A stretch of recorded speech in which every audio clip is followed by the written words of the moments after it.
Hello दोस्तों, कैसे हैं आप लोग। स्वागत है मेरी इस स्पेशल सीरीज में जिसमें हम लोग यूपीएस एसएससी लेखपाल के लिए कंप्यूटर को कवर करने वाले हैं।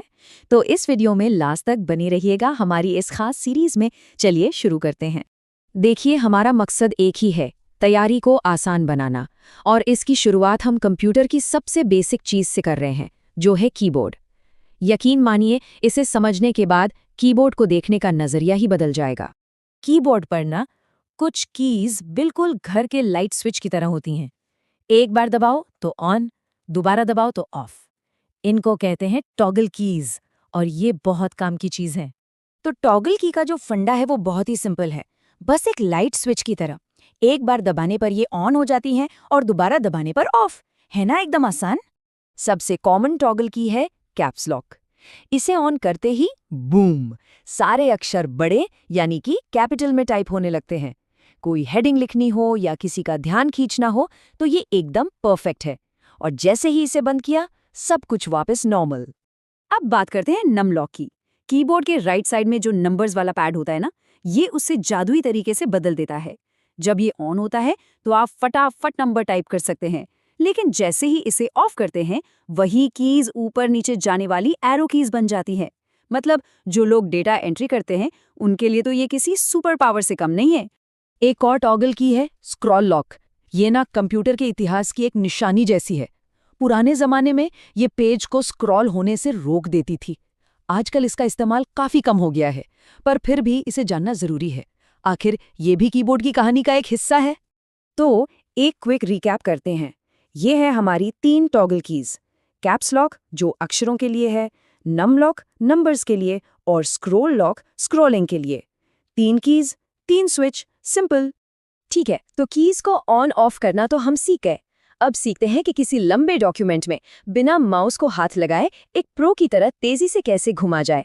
किसी भी लाइन में फटाफट घूमने के लिए होम और एंड कीज हमारे सबसे अच्छे दोस्त हैं।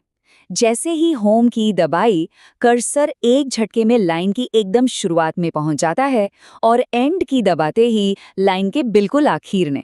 लेकिन अगर पूरे डॉक्यूमेंट में घूमना हो तो बस कंट्रोल की को साथ में दबा लीजिए। कंट्रोल प्लस होम आपको सीधे डॉक्यूमेंट के पहले शब्द पर ले जाएगा, और कंट्रोल प्लस एंड आपको बिल्कुल आखिरी शब्द पर। ये एक बहुत बड़ा टाइम सेवर है सच में। लंबे लंबे वेब पेज या डॉक्यूमेंट पढ़ते हुए बार बार माउस से स्क्रॉल करना थका देता है ना। यहीं पर पेज अप और पेज डाउन कीज काम आती हैं। पेज अप एक बार में पूरी स्क्रीन ऊपर ले जाता है, और पेज डाउन एक स्क्रीन नीचे। इससे पढ़ना कितना आसान और तेज हो जाता है। तो डॉक्यूमेंट में घूमना फिरना तो आ गया, अब बारी है गलतियों को सुधारने की। चलिए देखते हैं कि टेक्स्ट को एडिट करने के लिए कौन सी कीज हमारी स्पीड को कई गुना बढ़ा सकती हैं। ये 2 कीज अक्सर लोगों को कंफ्यूज करती हैं, पर इनका फर्क बहुत आसान है। बैकस्पेस कर्सर के पीछे यानी बाईं ओर के अक्षर को हटाता है, और डिलीट की कर्सर के आगे यानी दाईं ओर के अक्षर को हटाती है। एक पीछे से मिटाता है, एक आगे से। और अगर एक एक अक्षर की जगह पूरा का पूरा शब्द ही हटाना हो तो यहाँ पर कंट्रोल की फिर से एक सुपर हीरो की तरह काम करती है। कंट्रोल के साथ बैकस्पेस दबाने से बाईं तरफ का पूरा शब्द गायब हो जाता है, और कंट्रोल के साथ डिलीट दबाने से दाईं तरफ का। ये है प्रो लेवल एडिटिंग, जो बहुत सारा समय बचाती है। अच्छा, इनके अलावा ये 3 कीज भी हमारे रोज के काम आती हैं। एंटर से नया पैराग्राफ शुरू होता है, टैब से टेक्स्ट को आगे खिसकाया जाता है, और अगर कोई मेन्यू या पॉपअप हटाना हो तो एस्केप की हमेशा बचाने के लिए मौजूद है। अब तक हमने जो भी सीखा वो लगभग हर कीबोर्ड पर लागू होता है। लेकिन कभी ये सोचा है कि कीबोर्ड पर अक्षर हमेशा QWERTY से ही क्यों शुरू होते हैं? चलिए कीबोर्ड लेआउट की इस दिलचस्प दुनिया की सैर करते हैं। तो सवाल ये है, क्या हम सब जो कीबोर्ड इस्तेमाल करते हैं जिसे QWTY कहते हैं, क्या वही दुनिया का एकमात्र डिज़ाइन है? इसका जवाब है जी नहीं, बिल्कुल नहीं। जरा यहाँ देखिए, ये 3 सबसे कॉमन लेआउट की पहली लाइन है। QWERTY जो हम यूज़ करते हैं, AZERTY जो फ्रांस में पॉपुलर है, और DORAK।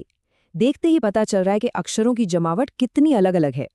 ये टेबल हमें पूरी कहानी बताती है। देखिए, QWERTY तो पूरी दुनिया में चलता है, लेकिन फ्रांस में AZERTY और जर्मनी में QWERTZ इस्तेमाल होता है, जहां Y और Z की जगह बदली हुई है। और डिवोरिक जैसे लेआउट तो खास तौर पर टाइपिंग की स्पीड बढ़ाने के लिए ही बनाए गए थे। और अब सुनिए सबसे हैरान करने वाली बात।